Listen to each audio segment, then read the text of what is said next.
ઓમ ગણેશ હર હર મહાદેવ. ચાલો સત્સંગમાં એકવાર પુનઃ આપ સૌનું હું સ્વાગત કરું છું.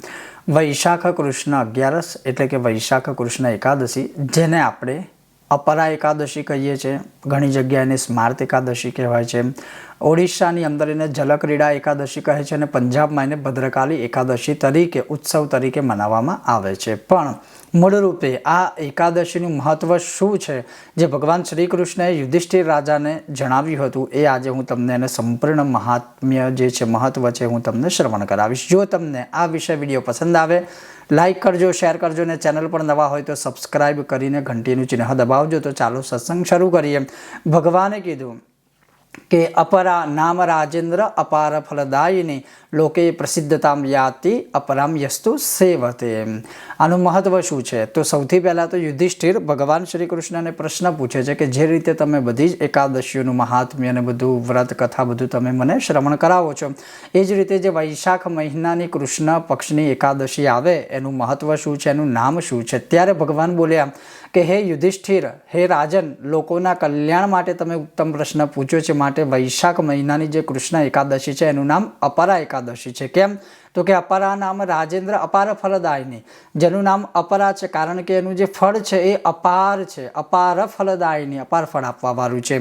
હવે આનું મહત્વ સંક્ષિપ્તમાં જો હું તમને શ્રવણ કરાવું તો ભગવાને યુધિષ્ઠિરને કહ્યું હતું કે આ ઉપવાસ કરવાથી, આ દિવસે કોઈ એકાદશીનું વ્રત કરે છે તો એ મહાન પ્રસિદ્ધ થાય છે, સિદ્ધિને પ્રાપ્ત કરે છે અને જગ વિખ્યાત પ્રસિદ્ધિઓ પ્રાપ્ત થાય છે, સામાજિક માન સન્માન આદિ પ્રાપ્ત થાય છે. જે જગ્યાએ તમે કામ કરતા હોય એમાં પણ તમને માન સન્માન યશની પ્રાપ્તિ થાય છે. પછી ભગવાન આગળ કહે છે કે કોઈ બ્રહ્મનો હત્યારો હોય, કોઈ બ્રાહ્મણ નિંદા કરવાવાળા હોય, કોઈ ગુરુ નિંદા કરવાવાળા હોય, કોઈ સાધુ સંતોની નિંદા કરવાવાળા હોય, કોઈ ગોત્રનો હત્યારો હોય, કોઈ ભ્રૂણ હત્યારો હોય કે જેણે પેટમાં જ ગર્ભની અંદર જન્મવાવાળા બાળકની હત્યા કરી દીધી હોય, કોઈ પરનિંદક હોય, કોઈ પરસ્ત્રી ગમન કરનાર હોય, જો એ આ અપરા નામની એકાદશીનું વ્રત કરે તો એ આ બધા પાપોમાંથી મુક્ત થાય છે. કોઈ કપટ કરી કોર્ટમાં ખોટી રીતે સાક્ષી પુરાવનાર હોય, કોઈ માપમાં એટલે જ્યારે કોઈ વેપારી હોય એ અનાજ તોલવામાં કોઈ આપણને છેતરવાનો પ્રયત્ન કરે, એવું કોઈ કપટ કરનાર હોય, એમ કોઈ તોલમોલમાં કપટ કરવાવાળા હોય, કોઈ વેદપાઠમાં મંત્રોમાં કપટ કરવાવાળા હોય, કોઈ શાસ્ત્રોમાં કપટ કરવાવાળા હોય, કોઈ જ્યોતિષ શાસ્ત્રમાં કપટ કરવાવાળા હોય, કોઈ ભિક્ષા કર્મમાં કપટ કરવાવાળા હોય, સર્વે નરકના અધિકારી થાય છે. પણ જો એ સૌ આ અપરા એકાદશીનું વ્રત કરે તો આ બધા જ પાપોમાંથી મુક્ત થાય છે.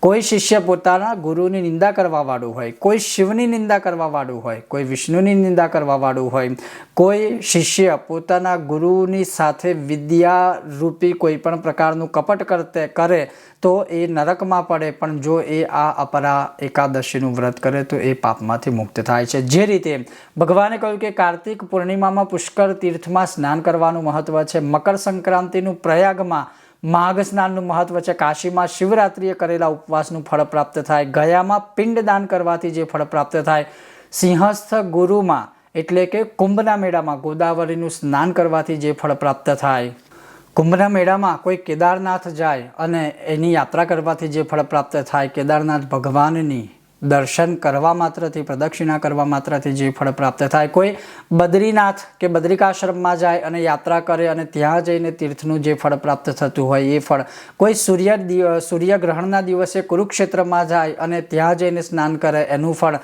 કોઈ ગજ એટલે કે હાથી, અશ્વ એટલે કે ઘોડા અને સુવર્ણ એટલે કે સોનાના દાનનું ફળ, સોનાનું દાન કરે અને એનાથી જે ફળ પ્રાપ્ત થાય, કોઈ યજ્ઞ કરાવીને સુવર્ણ દાનનું ફળ પ્રાપ્ત કરી શકે, અર્થાત યજ્ઞ કરાવી અને તમે કોઈને સોનાનું દાન કરો, આ સર્વેનું જે પુણ્ય ફળ પ્રાપ્ત થાય છે એ સઘળું માત્ર મનુષ્ય આ અપરા સ્માર્ત એકાદશી કરવાથી જ પુણ્ય ફળ મેળવી લે છે. અર્ધ પ્રસવવાળી ગાય તેમજ સુવર્ણ અને ભૂમિના દાન જેટલું જે ફળ મનુષ્યને પ્રાપ્ત થાય છે અપરા એકાદશીના, એ અપરા એકાદશીના ઉપવાસ માત્રથી જ પ્રાપ્ત થાય છે. આ અપરા એકાદશીનું વ્રત પાપ વૃક્ષને કાપી નાખનાર છે, કુહાડા જેવું છે, પાપ રૂપ કાષ્ઠને બાળનાર છે, અગ્નિ જેવું છે, પાપ રૂપ અંધકારને દૂર કરનાર સૂર્ય જેવું છે અને પાપ રૂપ મૃગલાને મારનાર કેસરી જેવું છે. હે રાજન, પાપ ભીરુ મનુષ્યએ સદા અપરા એકાદશીનું વ્રત તો કરવું જ જોઈએ. જેઓ પાપરૂપી જળના બુંદ બુંદ રૂપ અને પાપરૂપી જળમાં ડૂબનાર પૂતળી જેવા જે છે એ તો આ એકાદશી વ્રત કરતા જ નથી, એટલે કે ભગવાન શ્રી હરિનું આ અપરા એકાદશી નામનું વ્રત કરતા નથી. જે કોઈ મનુષ્ય અપરા એકાદશીનું વ્રત કરીને ભગવાન વિષ્ણુનું પૂજન કરે છે એ સર્વે પાપમાંથી મુક્ત થઈને અંતે વૈકુંઠમાં જાય છે. હે રાજન, સર્વે લોકોના કલ્યાણ માટે આ વ્રત મેં તમને કહ્યું છે, એના ખાલી પઠન અને શ્રવણ માત્રથી પણ પાપમાંથી મનુષ્ય મુક્ત થાય છે. આમ આ બ્રહ્માંડ પુરાણમાં એકાદશીના વ્રત વિશે એનું આખું મહત્વ દર્શાવેલું છે. અપરામ સમુપોષ્યૈવ પૂજયિત્વા ત્રિવિક્રમમ સર્વ પાપ વિનિર્મુક્તો વિષ્ણુલોકમ વ્રજેન્નરઃ. તો આ રીતે ભગવાને આખી અપરા એકાદશીનું વ્રત મહાત્મ્યને બધું જ યુધિષ્ઠિર રાજાને શ્રવણ કરાવ્યું હતું.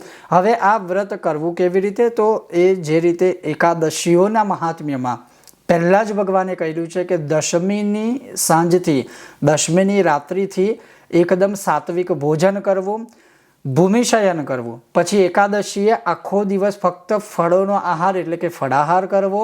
એકાદશીની રાત્રે જાગરણ કરી ભગવાન વિષ્ણુનું પૂજન કરવું. દિવસ દરમિયાન કે સાયંકાળ એટલે સાંજના સમયે ભગવાન વિષ્ણુની સામે દીવો કરવો.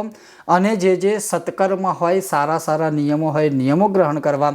અને બીજા દિવસે એટલે કે બારસના દિવસે સવારે પોતાનું નિત્યકર્મ પૂજાપાઠ આદિ કરી ભગવાન વિષ્ણુ સામે દીવો કરી વિષ્ણુ સહસ્રનો પાઠ કરી અને પારણ ખોલી નાખવું.